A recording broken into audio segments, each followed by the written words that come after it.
Ladies and gentlemen, we are back live from the Kill House, No Laying Up live show / podcast. Solly here, Big Randy here on the new fancy camera. Hello, Mr. Big. Look at this. What a world this is. Truly, what a world. Hello, gentlemen.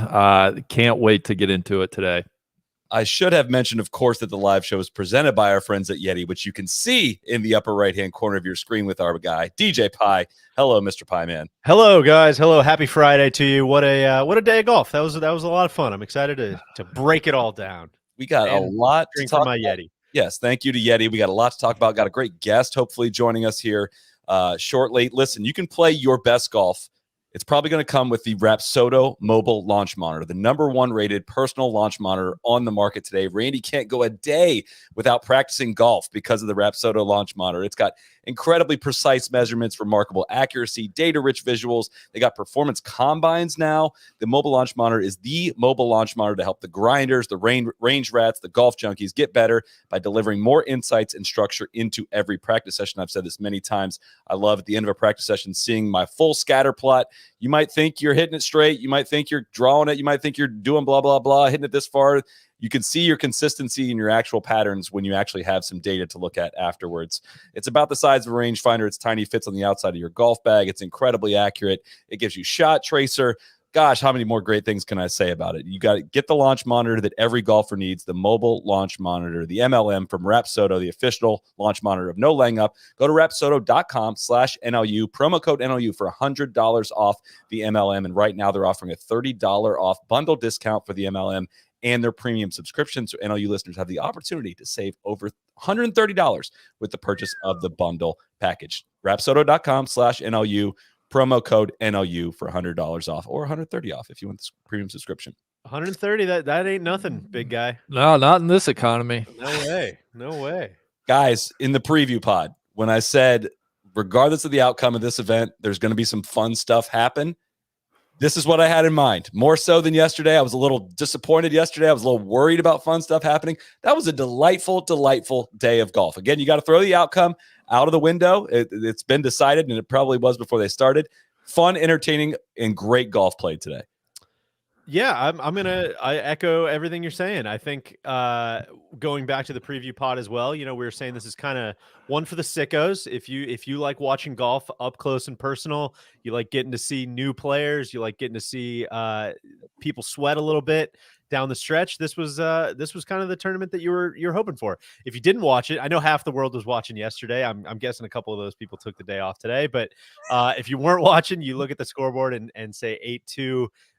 Thank God I didn't watch that, but I think you would have missed out on a couple things today. I quite enjoyed it. I had a good time. Randy, what about you? It was much more enjoyable golf. The nature of four balls, perhaps owing to that. Thankfully, the Munoz Im versus Scheffler Burns match was really doing some heavy lifting there for a while, and then we had 3 matches hit the 18th hole, so it ended much more exciting than it began. I thought in the beginning it was a little bit of a slog, but things picked up throughout the day, and we were rewarded with some good golf and some good moments down the stretch. This is usually the part of the show where I try to lean on my experience in these events, and that can get dried up pretty quickly. So I don't know about you guys. I'd like to bring in someone that maybe has a little bit of experience in these events. I think 4 President's Cups, if I'm remembering right. And if we can bring in from the studio, from the green room here, back on the live show, Mr. Hunter Mahan. He's back. How much golf did you watch today, Hunter?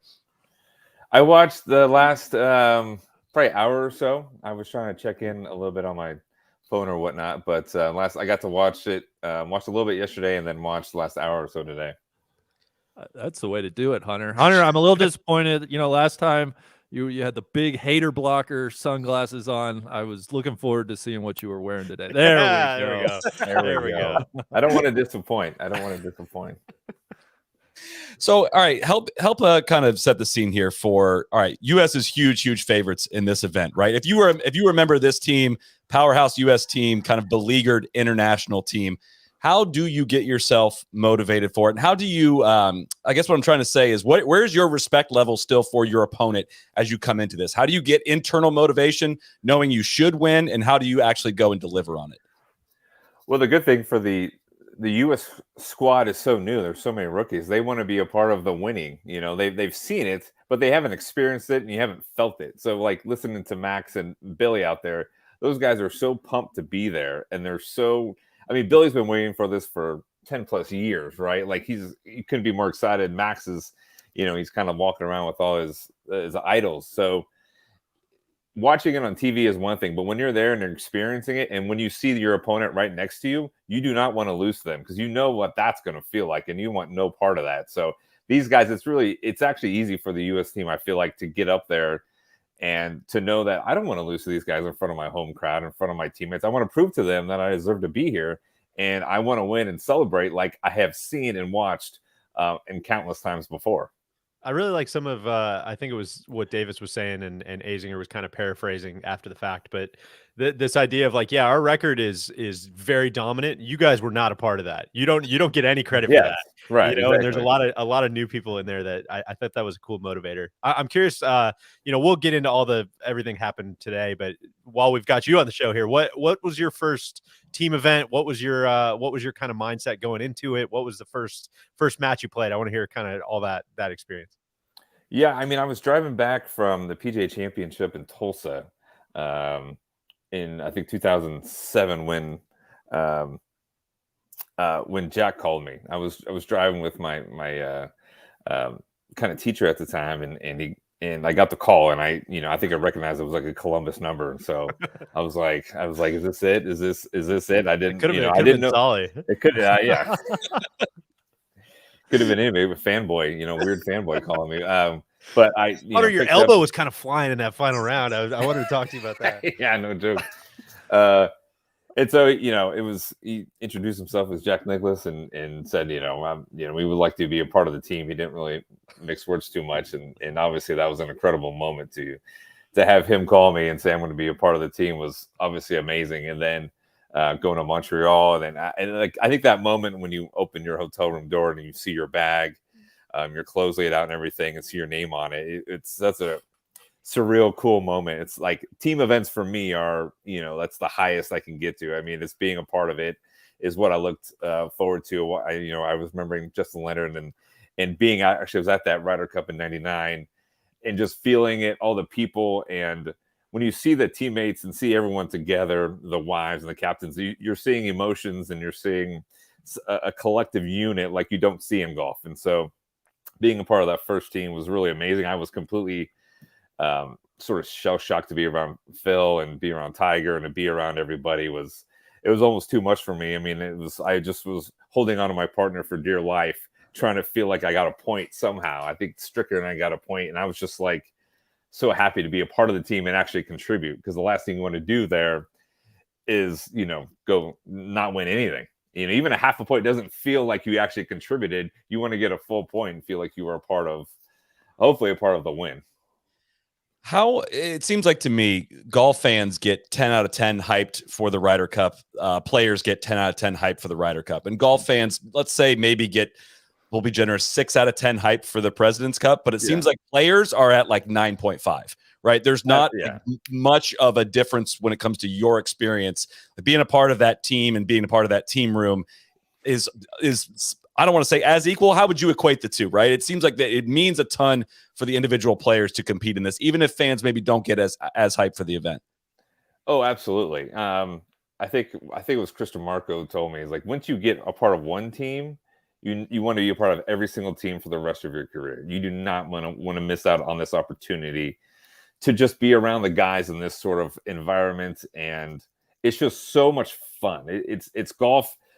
There's not pressure, and there's so much pressure, but it's hard to explain that it's such a different vibe being with somebody, having someone to lean on and talk to, and it's just so much fun. And you have, the wives are there, the caddies. It's such a collective unit. To win something as a unit like that is it's kind of what keeps bringing Tom Brady back, is that he likes to lead. He likes to be a part of a group like that, and the whole process throughout the week is so much fun. It's really hard to explain what it means, and this is a reward for the players. This isn't like, I understand that the it doesn't have the same vibe as the Ryder Cup that has so much history and so much passion involved. This still has a lot of passion, and this is a reward for these guys. They earned 2 years of hard work and dedication, and even longer than that, their whole lives. Like Billy waiting 38 years to be a part of this team. You can't put it into words. It's just complete feeling and complete an accomplishment for your career. Hunter, with all that said, how do you view now the President's Cup currently? Is it still an event worth keeping in its current form? There's been some chatter about maybe exploring, making it a mixed event, for instance. How do you look at the President's Cup now, after having played in it, and obviously in a different part of your life? Yeah, I don't like changing it. I mean, it's still such an honor to be a part of it, to be part of the 12, right? Because you are a part of history when you do become a part of the President's Cup team. So I don't like the idea. I don't like the idea of changing it. If they want to add some sort of event that has men's and women's, I'm like all for that. I think that'd be great. You kind of look through the history of it. It still has a small history. A lot of the events have been much closer than the 10-1-1 record. So I don't want us to get too jump to conclusions or feel like, well, this is always going to happen. This is just an unfortunate time for it. I mean, it was so close in Australia a few years ago. That was an incredible comeback by the U.S. I thought the international team had a lot of momentum.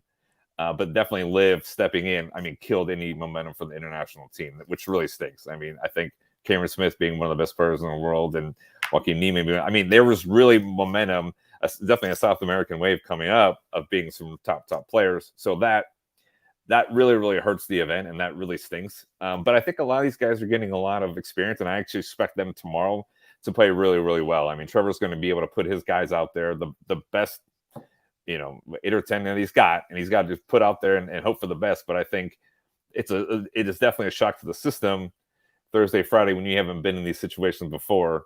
And then when you kind of get out there and get through it, we saw Pendrith make some huge shots and huge putts finishing, you put him out first in the morning tomorrow and let him roll because he's got a lot of momentum for the team. But I still think it's a great event, and I don't think we need to change it right now. We were talking a lot kind of this week and yesterday and I guess for, I don't know, the last 10 years or so about how they make teams and all of these things. And I know that probably evolved a lot as you were on the teams and kind of more and more stats came into play. But I'm curious as it, relates to your skill set as like a kind of premium ball striker and that type of player. What did you feel like your role was? Where did you feel like you were going to be foursomes guy? Did you feel like you were, the player you were with was more important? How'd you kind of treat it? Yeah, I remember like David Toms and we just melded really quickly together. Alternate shot. We were great ball strikers. I was always looked at as a great ball striker, and I always think that people always like that aspect of me, and they always felt like that was going to add pressure to the other team. Always being in the fairway, always being on the green, always having an opportunity. And I could kind of mix in with feels like some different guys, right? It was easy for me I had a calm personality. It was just easy for me to kind of fit into different roles if I needed to be. But it is nice when you develop relationships like we've seen with Xander and Patrick. I mean, those guys, they'll never be apart, right? They're going to be together for the next 10 years. You can just book it because there's no reason to separate them. Same for Justin and Jordan, right? You're just like, those are teams and those are unique foundational pieces that as long as they're on the team, and even if they're close, like if Xander's on the team and Patrick misses the team for some reason, you're going to bring him in because of that relationship is going to pull you kind of forward. And that's the hard part for the international team. There hasn't been strong core foundational pieces that you can always just bring in and know these two together are going to be really, really tough. So and it always felt like the President's Cup always had such an easygoing vibe. My Fred, like Jack was there, than Fred. It was just the players had so much input about what was going to go on and who were we going to pair together. I know Sean O'Hare and I fought to be together. We played junior golf together. We couldn't wait to go out and play. We unfortunately didn't win our match, but we couldn't be more excited to go out there and play because it was something that we've been dreaming of. And so you just get these pairings and you get these opportunities like Sam Burns and Scotty Scheffler. I mean, they've known each other. They're great friends. And so that you just get to have easy pairings like that. That's so easy for the captain to just throw out there. And you get a guy like Max. I mean, Max, who doesn't want to play with Max and his passion, his ability to just seem like fairways and greens and the way he's playing now. So the U.S. has a great, I mean, this team I was looking at this team today. This team is just so good top to bottom, but they're so easy to root for. It's so easy to be around. They had the hardest choice, obviously, for Davis is who do I sit, right? I mean, Tony Finau said it's like, it's like Tony Finau. I mean, Morikawa. Like you sat, like who? Like you don't want to sit Morikawa. Why would you want to sit Morikawa? The guy's been on fire this week. So I don't know. This is like Davis has he's got so many guys playing so well. And this is such a good team. This might be the best. I mean, the last year's Ryder Cup team was ridiculous too, but this team and the vibe and the guys and the people, I mean, it might be the most fun group to probably be around. I got to admit, you're triggering me a little bit calling Cantlay Patrick because I'm getting Reed flashbacks every time you say that, and I'm like, wait a second here. I thought we kind of moved on from that one. If you are Trevor Immelman tonight, your team's down 8-2. What do you say? What can you what could possibly get through to a team? What do you even want to hear if you're a part of a team that's down that much? I would say don't worry about the team. I thought Phil Phil gave a great speech one time at a Ryder Cup. He said the individual, like the team, if we lose as a team, it stinks. It obviously hurts, but you're out there to win your match, and that win, that W, that 1 point. Is what is really important for you as a player. I mean, it's going to be hard for us to win. Maybe it is, maybe it isn't. And we'll see tomorrow. But like to go out there and win for yourself and your teammate in that moment is a really special, it's a cool thing. You get to see that on your record. Just worry about your match. Don't worry about the whole thing.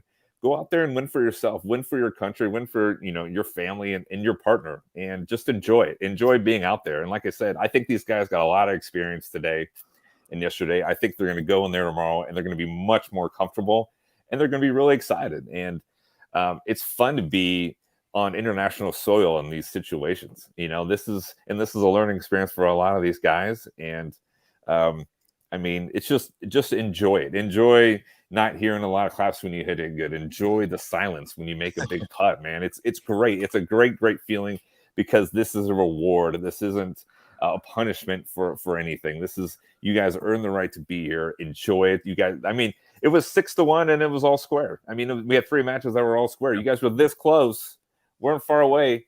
And, you know, and I've watched it. I mean, the U.S. has made every single shot and putt that they needed to. And the international team can't, I mean, they can't buy anything right now. You're really not that far away.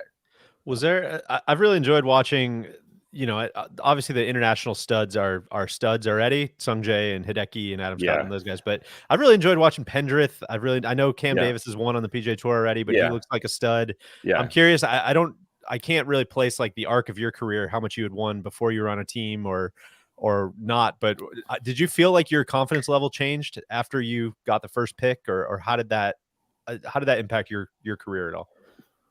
Yeah, it definitely did. Making the team and kind of being around the guys in those situations, I definitely kind of spurred me on. Kind of after I made that initial team and then making the Ryder Cup team, I felt so comfortable after making the President's Cup team, kind of going into almost any situation.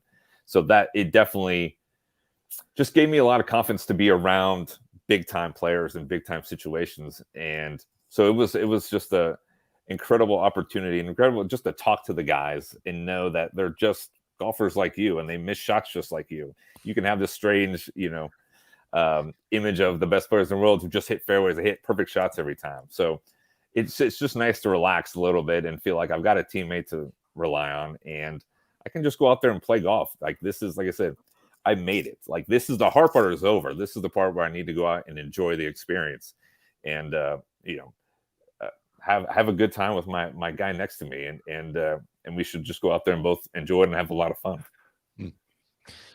All right. Yeah, sorry, Saul, if I can. Oh boy. What's the mood like in those President's Cup matches? And I guess what I mean by that is, is it you've mentioned kind of easy going a couple times. Is it, are you out there having fun against the international team? Did it ever feel frosty? Like, what in terms of like competitiveness? I'm sure it may be varied by who you were matched up against, but what was the President's Cup specifically like for you? I think they were all kind of different, but I think definitely going when we were in Canada, it felt mellow. It didn't feel as intense for some, you know, it's maybe because it was Canada. I don't know. I mean, it just, but Mike Weir was on that team and he was such a magnet for everyone that it definitely didn't have like the intensity, but going to like Australia was a completely different animal. I mean, that was intense. And we knew that was the last time they defeated us. So there was a lot going into it, and it felt, you know, the fans were very chippy, and there was a lot to that. And then, you know, I got to play Jason Day. We played me and Bill Haas played him and Aaron Badley, and I made a, you know, big putt on 17. You can YouTube it; it's pretty cool to beat him, and that was just an incredible moment for me. And then Jason had he had just had a terrible Sunday, and I just had to make par. So it was that I didn't, you know, it's strange that I was happy I won, but I didn't really want that for him. I'd rather him play great and beat him that way. But that was a chippy crowd, and that was intense. That had Ryder Cup vibes for sure. I think I've always had good matches with guys. I remember Camilo Villegas was 0-4 and in San Francisco, and I was playing him, and I was first out, and we had a good lead. But I remember Tiger like tapped me on the shoulder on the ride home, and he just kind of leaned over and was like, you know, you're one of the more important matches. You have to keep the momentum going. We can't lose early. And I'm like, thanks. That helps. I wasn't going to try to win, but now I'm going to lock in. I guess I'll try. But the fact that, you know, he said that, and I knew Camilo was 0-4, I'm like, you know, I don't want to be a dick, but like making him go 0-5 would be pretty cool. Like, you know, give him an offer. And I remember I made a par putt on 17 and had a big swing and made it. And I was like, whoa, that was not much fun. I'm like, I appreciate the pep talk, but But I remember that. But like, we've always had the international team we were so close to most of all the guys because we were on the same tour and everything. So I guess maybe that's why it doesn't feel like there's a lot of animosity between a lot of the guys. I mean, it's fun, but the crowd can definitely add another aspect to it, and the Australian crowd has always sort of done that. Awesome, man. We're going to get you out of here. Maybe someday, if players maybe got paid for these President's Cups, maybe you get spring for a set of AirPods someday, maybe. But we appreciate you joining us with your string headphones. And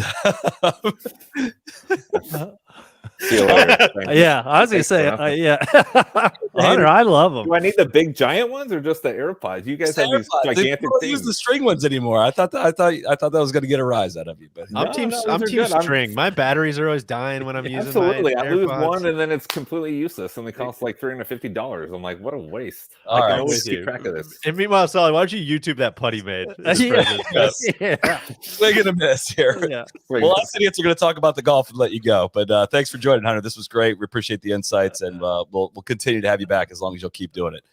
Thank you guys. Appreciate you. Thanks, Cheers. Hunter. See you, man. Well, what a delight. I thought that was going to be funny. Come on. Yeah, man. Don't Lots of headphones going here. Like, come on. Everyone's got AirPods these days. don't pull my good name into that. Listen, guys, for this next partner, they sent copy over, and I'm throwing the copy out. Okay, I can do this one all on my own. I don't even need. I'm gonna throw my version of the hater blockers on. You guys have heard us talk about Gooders in the past. This is a true story I'm about to tell. Okay, Gooder and a lot of our partners, they send us free product whenever we're about to do an ad with them, right? Gooders are so freaking good and so affordable that when I misplaced a pair, I broke a pair, whatever it was, when I needed a new pair of Gooders, I just went online and I bought like 4 pair because they're so freaking cheap. I was embarrassed to email them like, hey, can you send me some more sunglasses? I thought they were going to reply and be like, dude, they're literally like $25. Like, can you just go buy them? Like, you can use a discount That's what code. the money's for. Seriously, like I literally just ordered 4 new pair and it cost me $92. These are the Valhallas right here. They're polarized. They're incredible quality. I've wasted so much money on sunglasses in the past. I don't know how everyone doesn't have multiple pairs of these. I just leave them in different places around my house. They last way longer than the other ones because I don't feel like I have to keep as good a care of them. And I couldn't tell you why, but they are incredible quality. I'm stunned by these. They've got many different styles. I got a couple just sitting right here, if you will. I got some tortoiseshell ones here. I don't know if you can see that up close, but a big fan. I got a big head. So anybody with big heads out there, they fit your face. It's a hard thing to find. They're awesome. I cannot say enough good things. You can use promo code NLU to get free shipping, which also probably would be super cheap with Gooder. But seriously, go on there, buy like 4 or 5 pair. Just leave one in your car, leave one at your desk, leave them all over the house. I cannot say enough great things about them. Gooder.com, GOODR.com, promo code NLU for free shipping. No E. Love me some Gooders. Yeah. And Gooder, mea culpa on bringing up Hunter's sunglasses. They are, I believe, not Gooder, so that's on me. I'll own that one. But think about how much more expensive they are. Exactly. If you're in this economy, as you said, it's a no-brainer. Exactly. You got to go with the Gooder. I need to get in that agenda a little better. And you think you got free shipping? No, no.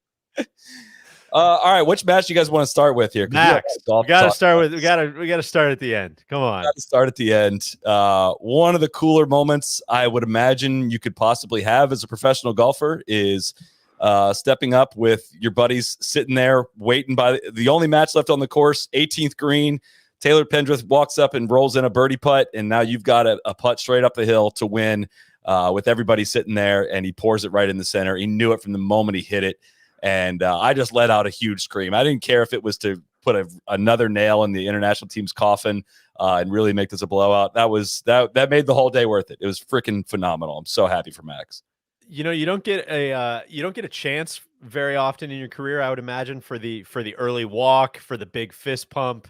I would be so anxious that I was gonna fuck it up. And Max looked very cool on 17 and 18. I gotta say, I thought he absolutely nailed it. 17, great.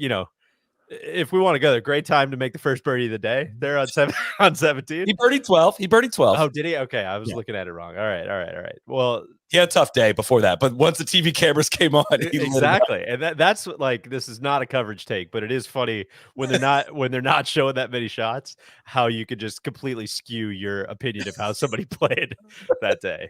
Like, oh God, you see, Cam Young missed the green with that wedge. That guy stunk today. He was awful. It was like, well, maybe I didn't really see too many of his other shots, but yeah, what a moment, man! It was phenomenal, and I also loved.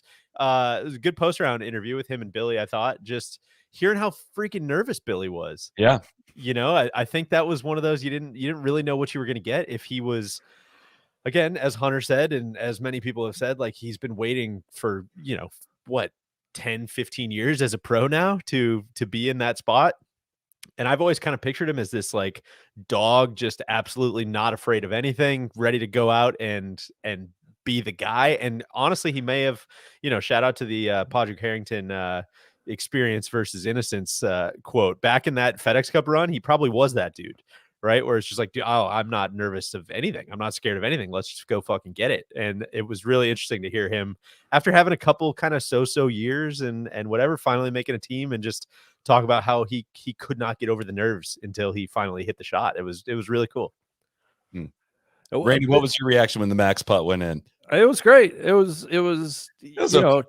No, it was, I mean, it's weird to say, but just, I think personally very happy for Max, right? I think that's what's so weird about the last few years is he's become like a real actual friend, and very happy for my friend first and foremost. There was a fun video after he turned and lets out a big "let's fucking go" like spittle flying everywhere.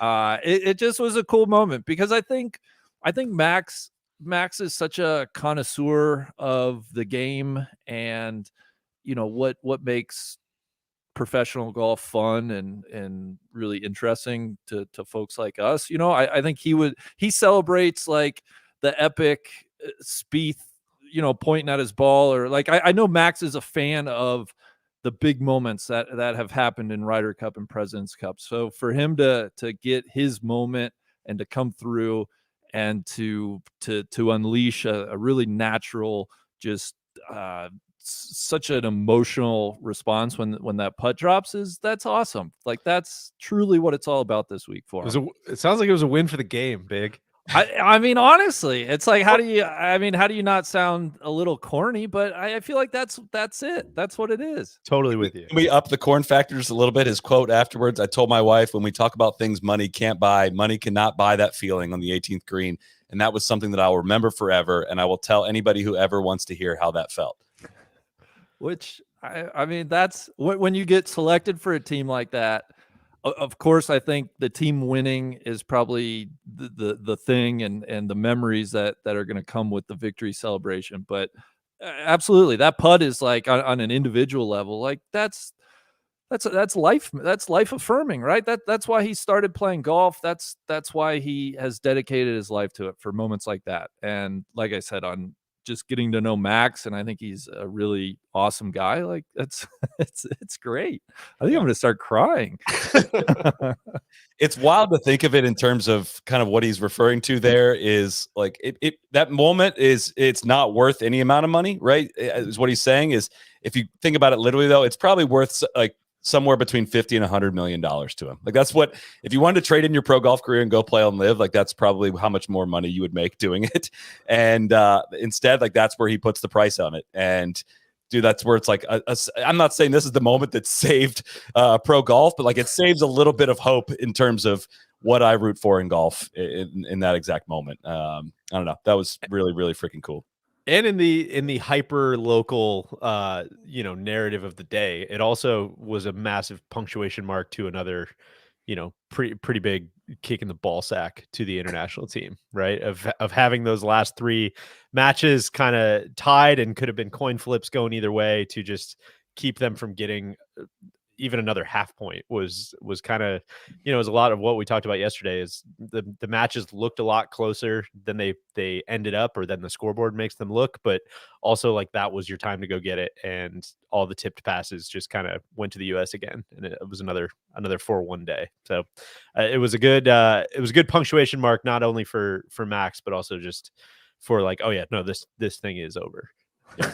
Okay, lest ye forget that this thing is over as well. We'll talk about that later. We can Oh my circle back to that. I'm a big believer in fate. I will say this though, man, like that, the internationals played some freaking great golf today, and they're so freaking outgunned on the road. They played some good golf today. They played great. A couple of them did not, but a lot of guys they played good golf today. They played good golf.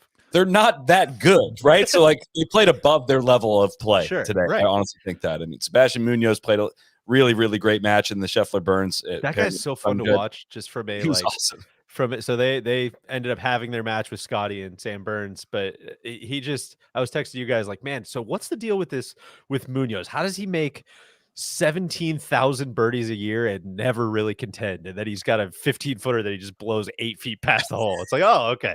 All right, gotcha. That's kind of the mindset there. It's just 0 or 1, man. We're trying to make everything. Which respect. Total respect. Yeah. I tweeted this out, but it's worth highlighting here on the podcast. Starting with the 7th hole, Sam Burns made eagle to beat Sung Jae's birdie. Sebastian Munoz made birdie to beat Sam Burns' par. Sam Burns birdied the next 2 holes to win those holes. Scotty Scheffler and Sebastian Munoz both birdied the next 2 holes. And then Munoz birdies his 3rd in a row to win the 13th hole. They have the 14th. Both Scheffler and Sungjae made birdies. And then on 15, both Sungjae and Sam Burns made birdies. Then they flipped over to 16, and both Sungjae and Scotty Scheffler made birdies. So Sebastian made 3 in a row. Then Sungjae flipped over, made 3 in a row, and they won 1 hole in that entire group. And they that match ended up being halved. Scheffler left the birdie putt on the lip on the 18th green, straight up the hill. That. I mean, it's hard to fault how either of those two played today, but that was tough to not get that putt to the hole in that situation. But what a freaking match that one was. That was worth the time in front of the TV today. And that's what I was going to say. If Max provided the moment of the day, that was certainly the match of the day. And I would be comfortable with calling that great golf. I was an isolated incident. There were isolated Exactly. incidents of great golf, but as a team, they did not play great golf. Yes. Let's make sure words mean something here. Yes. They played above their talent level today, and they only got, my point being, they got a far cry from great golf. That was pretty damn good today. The other, they got 1 point out of it, which felt like not. It could have been a lot more. They could have won the session very easily. Totally. There wasn't for Max pouring in those putts on 17 and 18. They win that final match, and then the other 2 matches came down to the 18th hole and tied. It could have gone very differently. It's just that 4-1 is not where it felt like that should have gone by the end of this day. Do we want to talk about so Cantlay and Xander paired up together again against Hideki and Tom Kim? Tom Kim is pumping up the crowd on the first tee, and they were 5 down through 8, I believe. Is that correct? That is correct. They were. Well, you're burying the lead. He can't. He's busting out of his trousers. He's gone through. Totally right. Tom Kim has gone through 2 pairs of trousers on the range. He's just splitting the seam. The tripod. Finally, they tracked down a 3rd pair. I believe you were Phil saying Barber. It's Phil Barberger, a player relations guy who's a friend of ours in Jacksonville. Literally, I don't know what Phil was wearing today.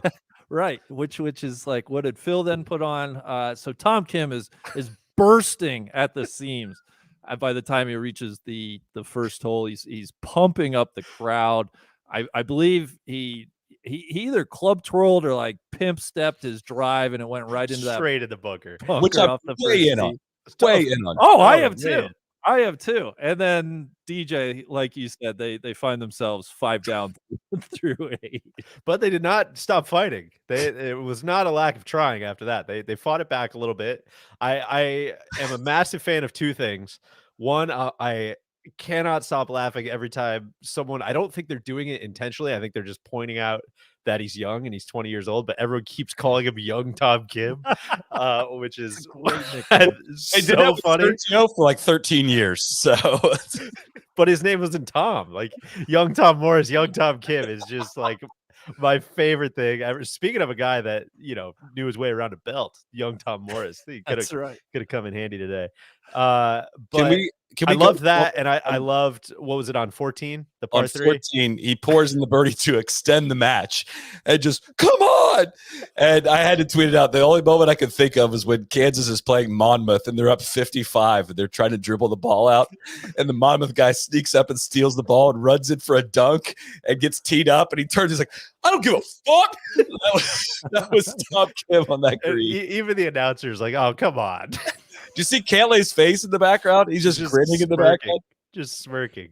Have a weekend, young Tom. Have a Seriously. weekend. Yes. No. Soak Do it it. all up, man. And you just know Cantlay is going to be in the PJ Tour offices this week, just talking about how efficient those wins are and how they could. I'm sure they could trim some fat. Look at how efficient he's become with his golf game. Barely plays any events. Player of the year type stuff. It's not good. It's not good. But they continue to just beat people's asses. And I will say, young Tom was getting absolutely no help from Hideki, which we can get into it with the Adam Scott match as well. But the when the stalwarts on the international team are literally giving you like nothing, that's a bad recipe. So you know what? Good for Tom Kim for fighting. He birdied 12, he birdied 14, he birdied 15 to keep the match going. I actually really like to see that. He played great. Easily could have packed it in. Come on, Hideki made 2 par 5 birdies, one when the match was already out of control. Yeah, yikes. Well, Please the get at front it. nine. If you'll notice, the front nine, I don't even think it didn't matter because the other team eagled. So I think they just gave him the birdie. Okay. Let's not drive Hideki into the arms of third leg Greg. They may need to throw a match to him tomorrow. He may be calling to see if that offer still stands. Well, I don't know if maybe we can talk about I think maybe a couple more matches to get to, but pairings are out for tomorrow, and there's gonna be some interesting stuff to talk about on that. So front. Xander and Cantlay are sitting, which I think we're gonna have to They talk. are. But I think what dawned on me today was looking at Spieth Thomas and Cantlay Schauffele. It reminded me of 2014 Ryder Cup going up against Europe when they had Rose Stinson and Garcia Rory. And it was just like, dude, how are we going to get around that? I mean, that's basically 2 points. And then like we bit of an Aaron Judge situation right now. Go down the board with depth, and we're in big time trouble there as well. And it just looks like it really does look like the U.S. is set up. I don't want to use the D word just yet. I don't want to get shipnucked, but they're set up to be a dynasty if not, assuming everybody doesn't run off to live after this. Well, and there was something funny about what Hunter said, because I was kind of thinking the same thing earlier this week, is that like not only are they just almost about as talented as you can be in the world of golf right now, but they're also like all the dick bags are gone as well. Like there's no Reed, there's no Koepka, there's no Bryson, there's like truly who could not play with anybody on that team right now. I mean, I guess Billy runs like a little hot and probably could be a little intense for some guys, but like, dude, who can't partner with Sam Burns or JT or Scheffler or Cam Young or Morikawa? Like you literally, it's like plug and play with that entire freaking team. Surprised you didn't mention Mickelson in there. True. Potentially the king of the dick bags these days. Yeah, it's Sultan of the dick bags. Xander looks like we talked about in the preview pod. It becomes pretty clear like halfway through the first session, like who is the dude, who's the guy this week, and I felt like it was going to be Xander coming into it, and it feels like it's Xander. If you had to pick one hardo right now, I think you're probably taking Xander. But would you take anyone else? If you get the first pick of everyone in the field right now, who are you taking?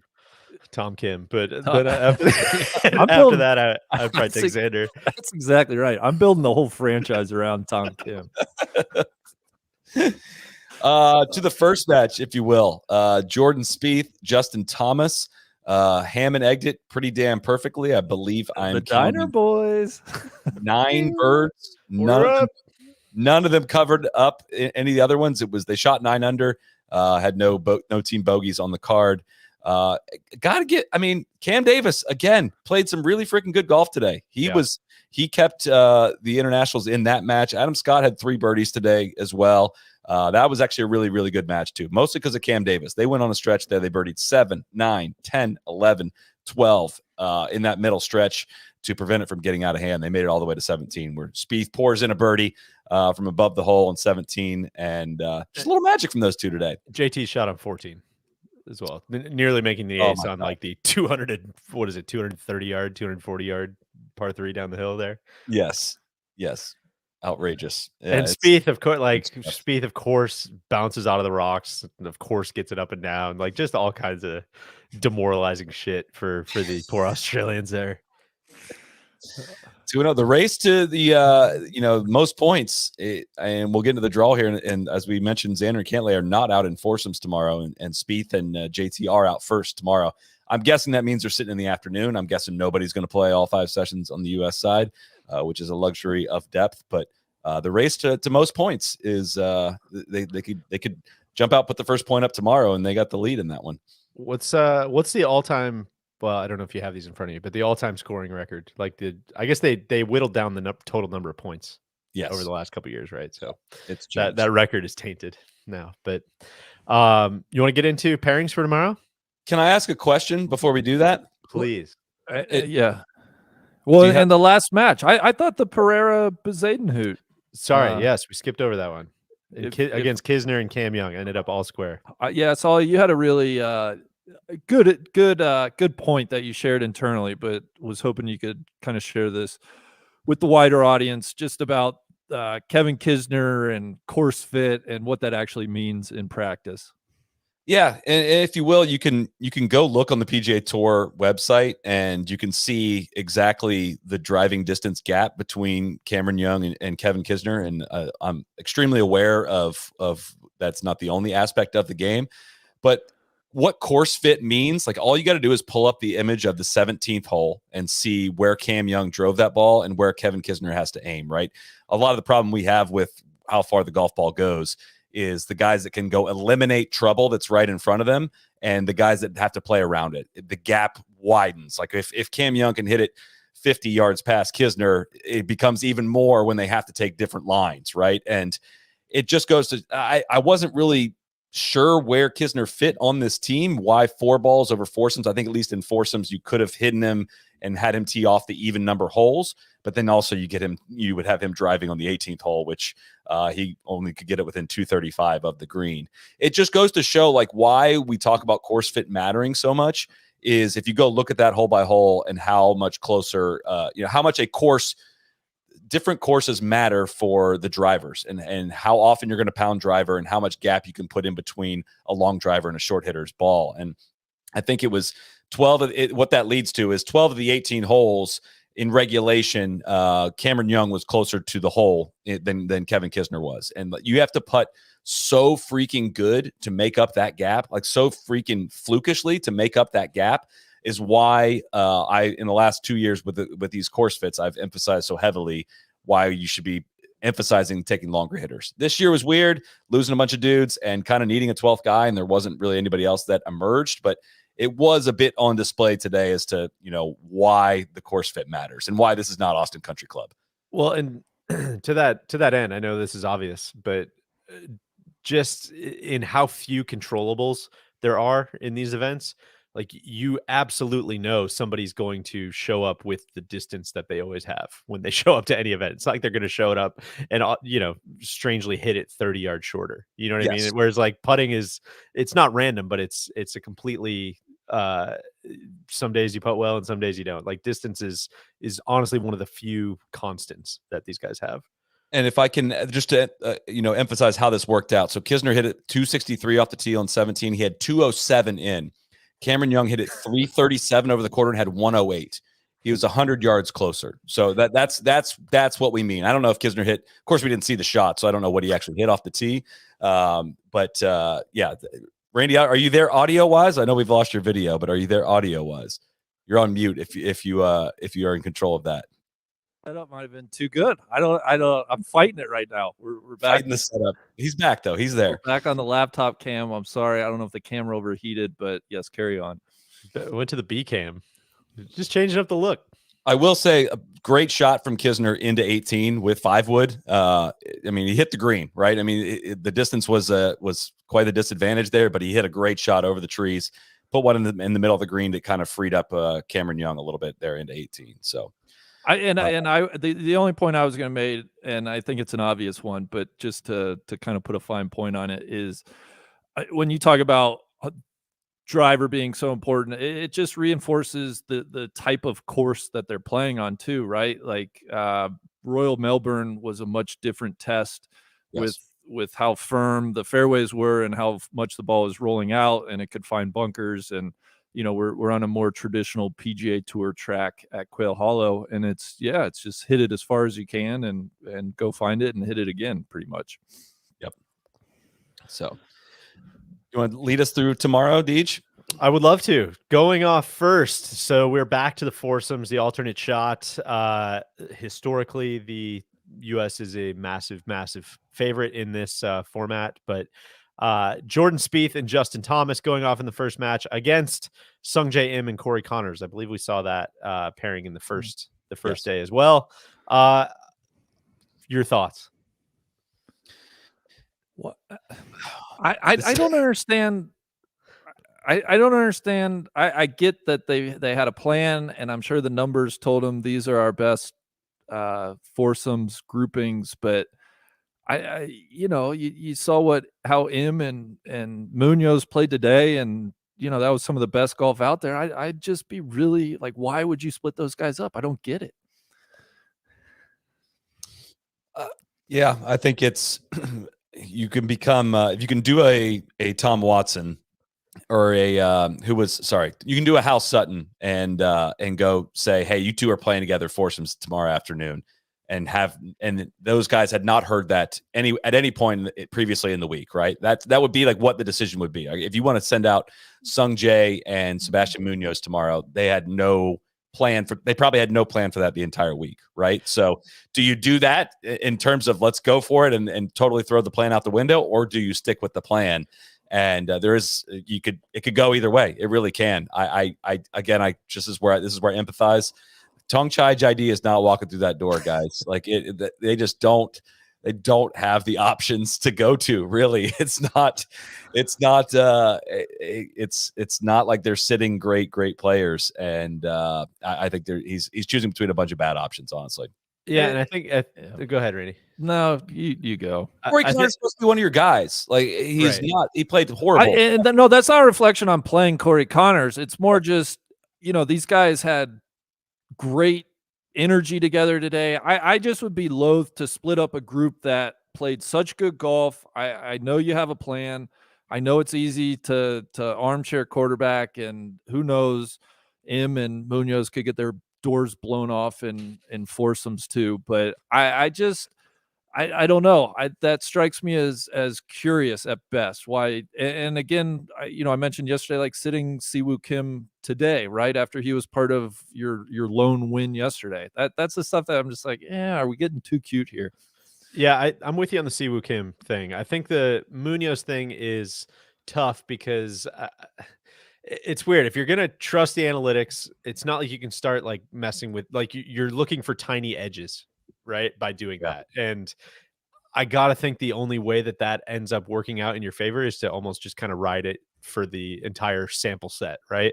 Whereas like if you're kind of half in on the whole analytics thing and half in on the eye test is where it seems like you're gonna now granted they're down 8-2 and like I don't know what it's gonna necessarily be worse, but on the Munoz front, like he made a lot of birdies. It's kind of what I was saying earlier. Great comment there by our guy Joe. Still establishing the run on 3rd and 13. Yeah, and that's fair. But I think Munoz specifically he made a lot of birdies, hit a lot of good shots, hit a lot of really bad shots too. And it's kind of what we were saying last night is like in the alt shot format, you're a little more obviously a little more reliant on the floor to be higher for both players. So But I do like the question- Sungjae and Corey Connors pairing. The question is it worth trying to get the lightning in a bottle though? I think Totally, when you're down 8-2, is it worth it? I think it's a And that's where that's a good way to put it. That's where I net out is listen, we're tossing up Hail Marys right now, right? And listen, and that's what I was could gonna say. Munoz hit it all over the planet? Sure, of course.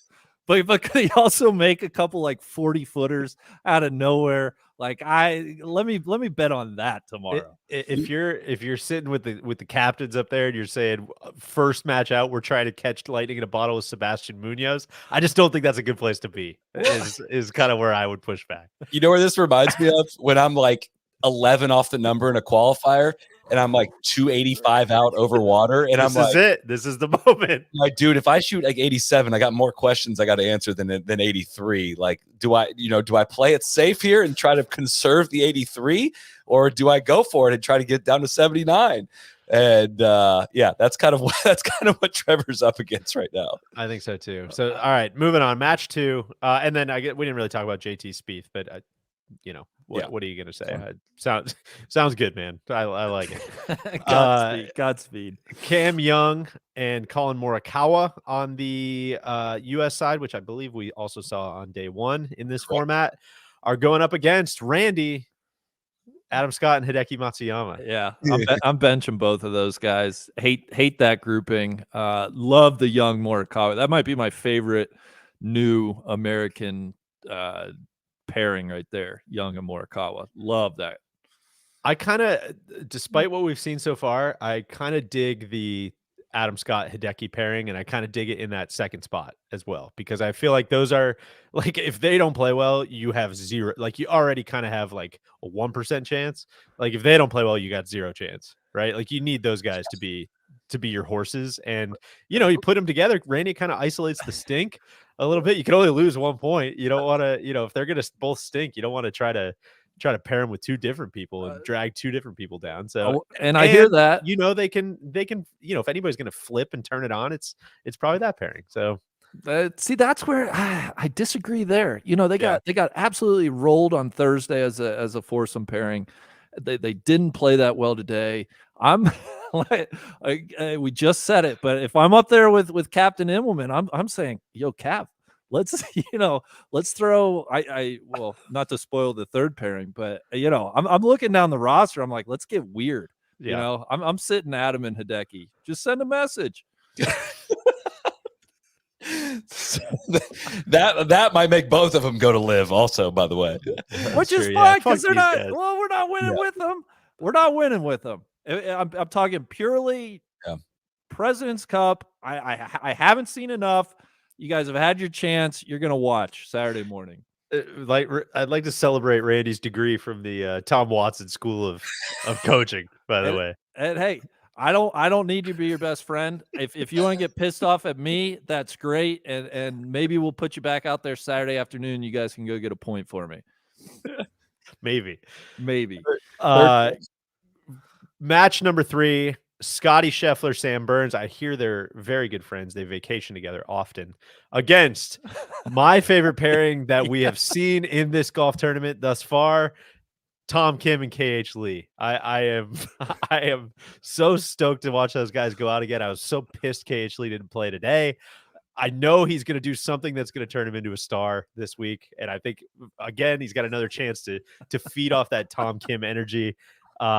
I'm so in on those 2 tomorrow.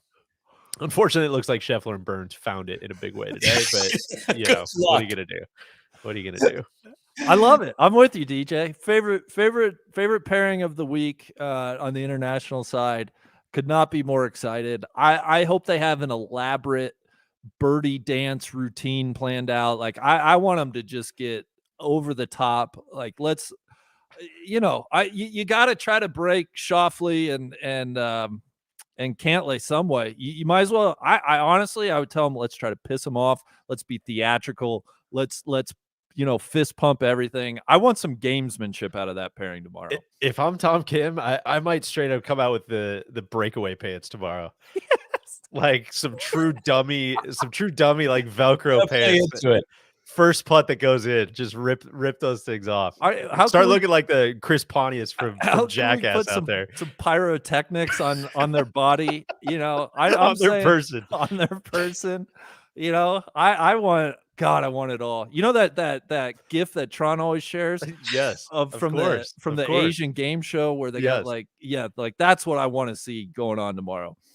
Well, we need to pass that note to Captain Immelman. That's a very specific request. Can you, before you do this last match, can we pause for a second just to acknowledge that in a year where the U.S. lost a guy that went 5-0 off the Ryder Cup team, Dustin Johnson, they lost Bryson, who was undefeated last year in the Ryder Cup. They lost Brooks Koepka. Daniel Berger's been hurt. Harris English is hurt since then. Will Zalatoris also hurt. Also, at the same time, Davis Love has the luxury of They're saying it might be the best team ever of with all of that stuff going on. of sitting Cantlay and Xander for a session. That's the luxury he has. On top of all of those things, he can take those, and he's running out Jordan Spieth, Justin Thomas, Cameron Young, Colin Morikawa, Scotty Scheffler, Sam Burns, Tony Finau, and Max Homa tomorrow. Like that, it's outrageous. It's truly set up for a epic run. Yeah, I'm with you. I'm with you. I misread that. I apologize. I thought that was the Schauffele Cantlay pairing. I didn't No, realize they were No, it's sitting. Scheffler Burns. Is there anything we want to talk about with them sitting? I honestly, I don't mind them sitting. I think no one's going to play 5. Give them a break. If you're gassing them during the singles matches, you kind of run the risk of losing 2 points instead of potentially losing 1 point. So I no issues with it. Honestly, sit them all day tomorrow if you want. You're going to be up by 14 points. I think that it means, again, it doesn't really matter, but I think that means sending Kisner back out for 4 balls, which I don't see. I don't really understand. Yeah. But again, that might just be we need to play this guy somewhere, and we're just going to go end it in the first session, and the afternoon won't really matter. In that regard, I thought it would have made more sense to, if you're going to experiment with Billy Ho and Kisner, put them out in the morning. But yeah, maybe they sit in the afternoon too. I don't think he'll do that though. With that big of a lead, he's going to send him. I bet it's going to be Finau and it's gonna be senior night out there. I was going to say boys are going to get some looks. DL's coaching kind of like you coach 4th grade basketball. Yeah. Everybody's playing 2 quarters. That's you right. know, Parents you don't have to are here. overthink it. Yes, Parents exactly. are here. His brother's back from college. He came back to watch the senior right. night game. We'll get him in there. I think we're even going to run play for him in the 4th quarter. Try to give him a bucket. Last match, Tony Finau, Max Homa versus Siwoo Kim and Cam Davis. I like that. Listen, I know they're down by 1 million, but I truly like all 4 of those international pairings. I like Siwoo and Cam Davis. That sounds good, man. Sign me up. Sure. I think they beat the shit out of us. I don't know if they're going to beat Finau and Max, but I like them as a pairing. It's did they get the point? Yeah, they must have gotten the point on Thursday, right? They did. In That the was in the team foursomes. Yeah. Yeah. So like the pairing. Deej, I'm with you. I'm struggling to see how the internationals don't take at least 3.5 tomorrow morning. At least. At least. Will you apologize for picking the internationals to go 4-1 today, Deej? Yes. Oh, both. Were both of you? Oh, picking- Randy will. I certainly will not. Okay. yes, I will. I did. effusively. I did say it was going to be 4-1. You got to give me that. You nailed that one. I said That's- last night it would be 4-1. What are the odds on that even? And it was 4-1. Yeah, I'll apologize. We give away some money because we got a lot more to talk about. But first, I think we should give away some money. Sounds good. $50 to everyone that drops. Summarize the day in 3 words. You got to include your cash tag. You know how this game is played. Cash App. Our friends at Cash App are giving away $50. Give us 3-word summary, but you got to put your cash tag in there. Cody's going to pick the best ones, flash them up on the screen. When personal finance connects you to both your funds and the stuff that matters, that's money, and that's Cash App. You can choose your own cash tag when you sign up for it. You can send, spend, save, invest, split, tip, donate, gift, or just type numbers in the app, all in a single finance app. That is money. That's Cash App. It's fantastic. I use it every single day, multiple times a day, checking in on how my stocks are doing. They're not doing great these days. How's that going? The crypto also not doing great, but not as many crypto shout outs lately. That does not mean that you shouldn't become one of the 80 million people using Cash App. You can get You it should in the get App deep Store with the international players about some of the crypto stuff. or Google Play Store today. today. Add your cash tag to the 80 million and counting. And when you use code NLU when you sign up, you get $15 free plus $10 goes to Youth on Course. Cash App code NLU. Joey DWY just won $50 by saying Max motherfucking Homa. Name another podcast where you could do that. Yes, exactly. Good. Exactly. Randy, you want to go first? Well, late entrant, set up too hot. Gonna have to find out why my camera quit working halfway through the show. But prior to that, I was gonna go with Bad Cop Immelman. I want him to. He's got to have a little bad cop in him. I'm curious if he did today with his asses. His dunk on Greg Norman. That was bad cop. That was good. Yeah. Trevor, you can't be these guys' best friend. Come on. We got to coach them up. We got to make them better. Hold them accountable.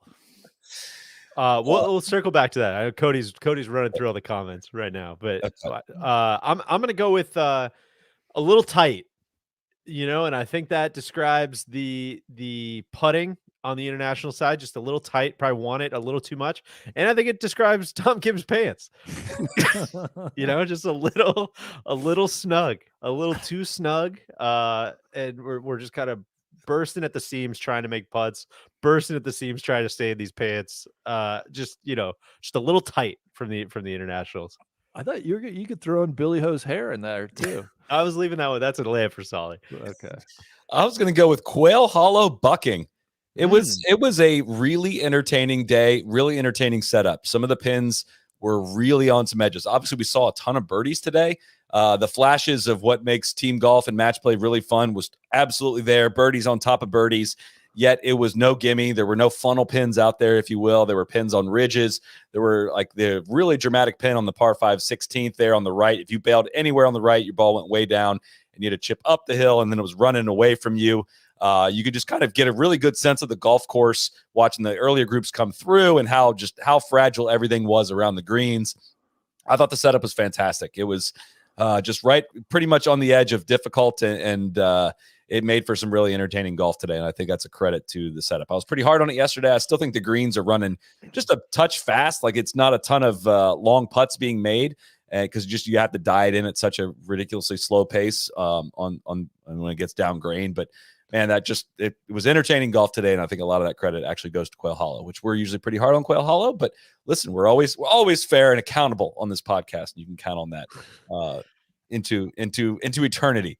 I would agree with that, Solly. I think it's a little bit of kind of what we were trying to say during the preview show is like there's been this American methodology for the last like 10-15 years at these, the coaches manipulating setups and everything of, they're going to put, they're going to cut the rough down and they're going to put the pins in the middle and it's going to be an absolute dart contest. And what we're kind of saying is like, man, it just seems like the harder you make the course, the more of a blowout it's going to be. And maybe it would be a blowout either way, but when it gets really firm, it kind of seemed like it was the internationals missing on most of those knife's edges. Right. And it seemed like when the greens are super spicy like that and it doesn't become a putting contest, your ball striking kind of is probably what shows out and creates the difference in all of these super tight matches. So I would credit the setup to, just kind of helping an already dominant team just kind of look a lot more dominant. But can I ask a question for you guys? Go ahead, Brady. No, hold on. I do want to, people don't get to see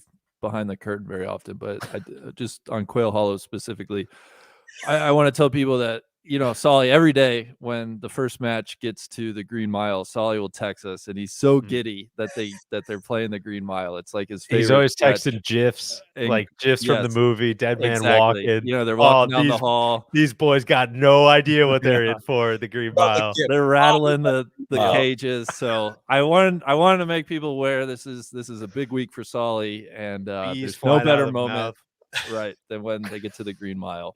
Yeah. I'm very tired of pretending that those are good golf holes. They're not even like hard. Like 18, I guess, is hard. They're just not good golf holes, and they just try to pretend like it's the most entertaining possible spot you could watch golf, and like pretty fun atmosphere around those holes. But they're not good golf holes.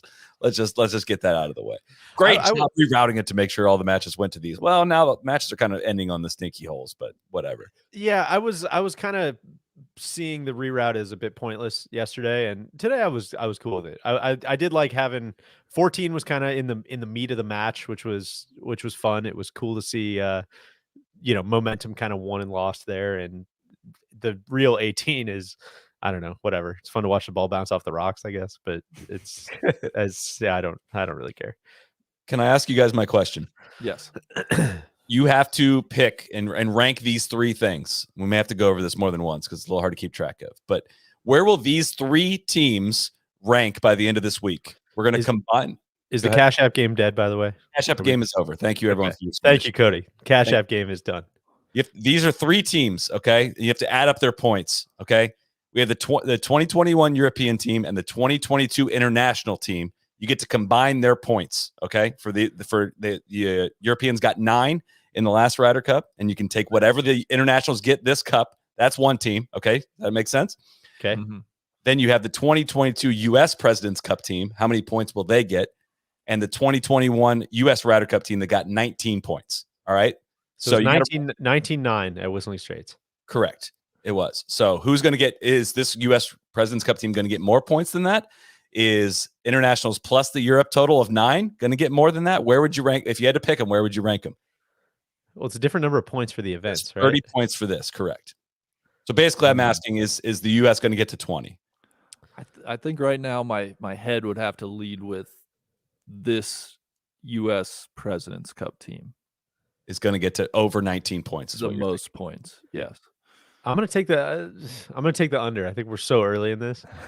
I think True. God, I just said the internationals are getting 3.5 tomorrow. Exactly. You got to keep track of all your predictions, big. Yeah. No, I don't like really say that to be funny. I just more mean like I think there's no big comeback coming, but I think they're only gonna keep their foot on the gas. Like there has to be some give back, right? Like they're not just gonna keep punching down over and over and over. That's not usually how these events go.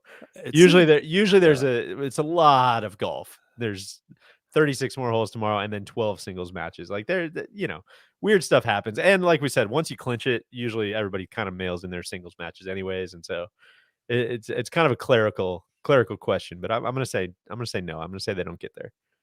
So I guess you put the American Ryder Cup team in that pool. I think they might tie. I think it's going to tie. I think Okay. this one will be 19-11. So I think we agree that the combined efforts of the European Ryder Cup and the International President's Cup is the third ranked team. Well, yeah, I guess that it's hard to do I guess it's kind of intuitive, if you will. I don't know if I can do the math on the spot, but basically I'm taking. It was a very clever question, a very hard question to follow. Very confusing. It makes sense in my head, but basically it's like saying, holy shit, the U.S. team, both of the last two U.S. teams might outscore their opponents combined. I know what you're saying. Like if the U.S. Train won, leaves Whistling Straits going 95 miles an hour. Solly's still Another got his- train. Yeah, he wants that 23-7 final It's score. in play right now. Look Which at the is pace right now. Beyond disrespectful. On Pace Guy is telling me that 23-7 is in play right now. And just That so would we're be clear, something. That would be something. after afternoon four ball in 2017, the last home one on a team that had a lot better players, it was 14.5 to 3.5. So you say it usually goes, a certain way. Last time it did not go a certain way. And I still think the U.S. is not fully peaked yet. So I just want, I know it sounds outrageous, but what would the over under for U.S. points be right now if you had to set it? 20.5, because I do think there's a thing where they're going to clinch, and like at a certain point, it's just not sporting to run it up that much. But I know nobody individually wants that, Right. as Hunter was saying, you don't want that mark against you on like your Wikipedia page. But man, I appreciated you trying to fish for that one from Hunter.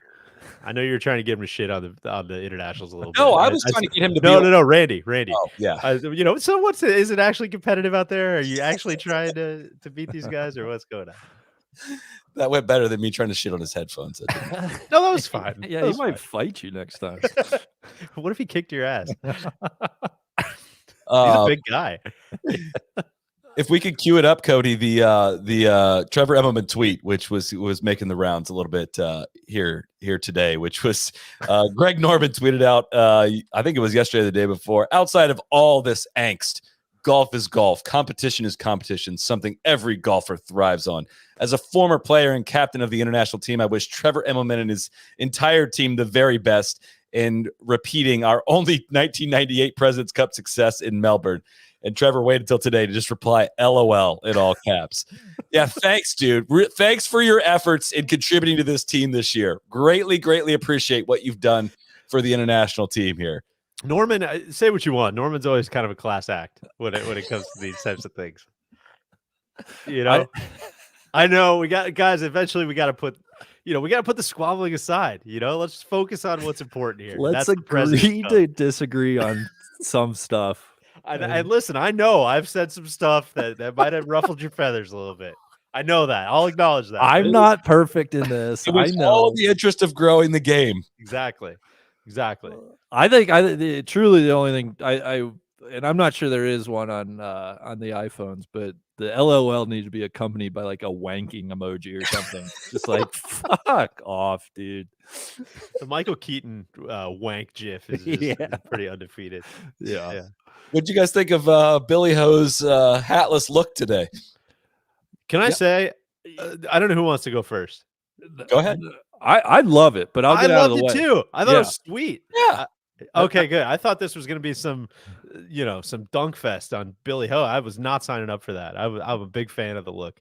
I think he looked great. Honestly, like I think it's the closest anybody's looked to like young Arnold Palmer that I've seen.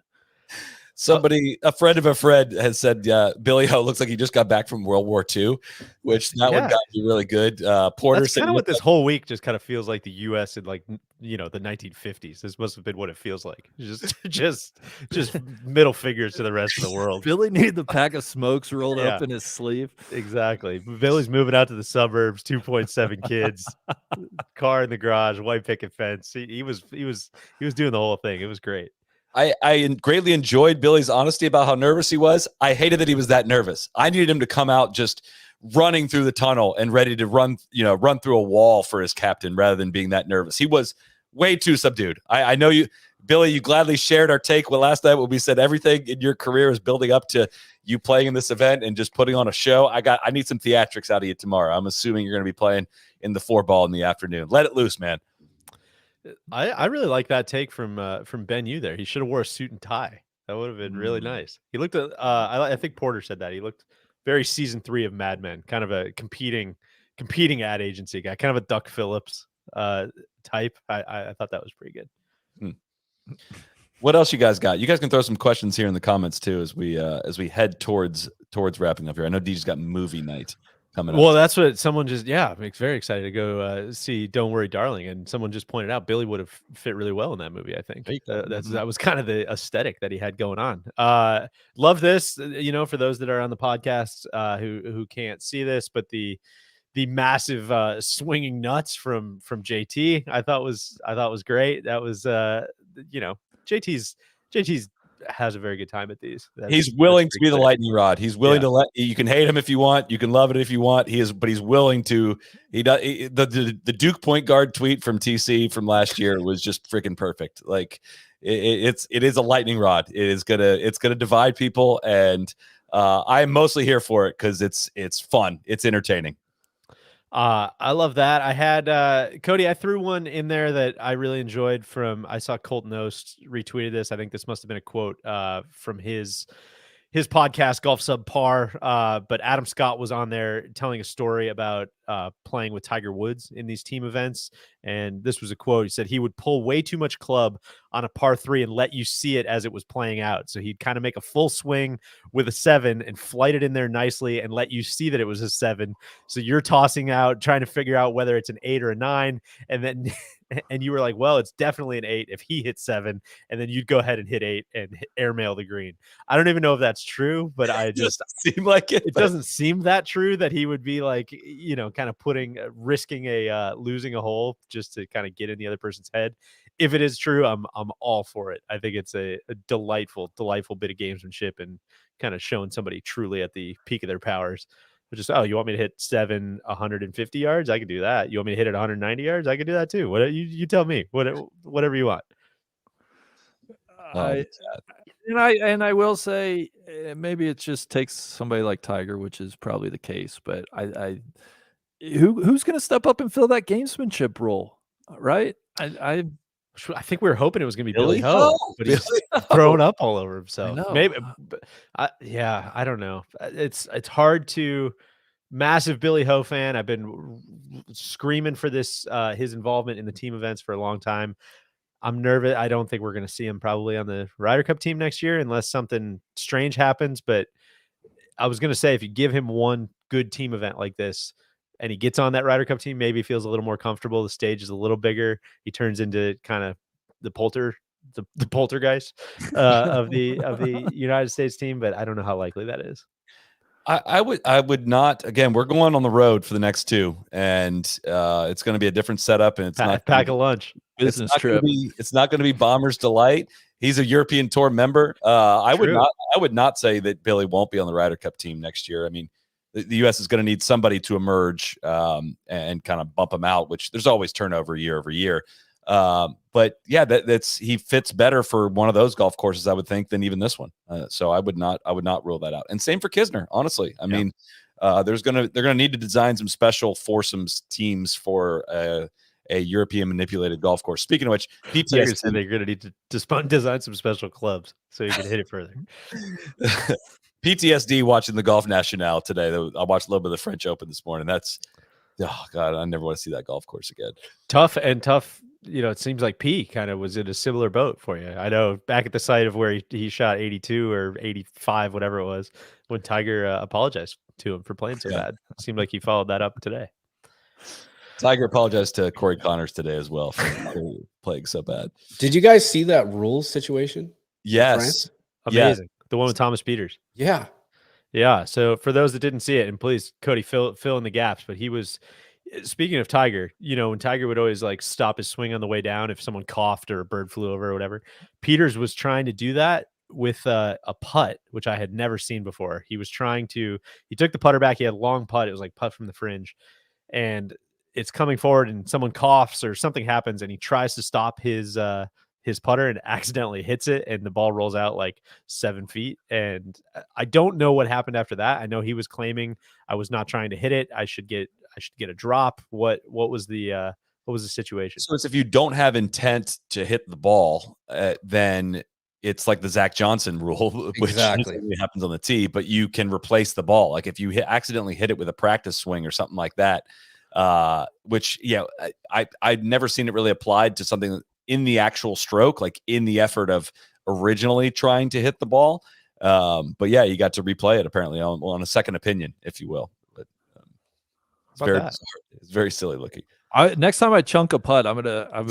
You guys hear that? I tried to slow it. What the hell? Of course. I tried to board out of that stroke. What the hell? You guys heard that, right? Which Rasmus Højgaard is up by 8. He was up by 8 as of when the President's Cup started today. I don't know what his lead currently is, but he is currently boat racing the field. Big week for TC. For those that, I think we mentioned this yesterday, but Tron's not in hiding. He's not embarrassed of his international squad. He is unfortunately bad planning by us, but the Roost Club Championship is going on in Kansas City. So Tron is part of our NLU delegation trying to fight off the other Roosts. But I'll say it because he's not here to say it. Big week for TC. Højgaard out there dragging his nuts around the future Ryder Cup venue. Ludwig just got to #1 in the world in the men's amateur rankings. So it's past Ryder Cup venue. It's not a future Ryder Cup venue. Sorry. I was thinking the Italian Open. That was last week, but thank you. Yeah.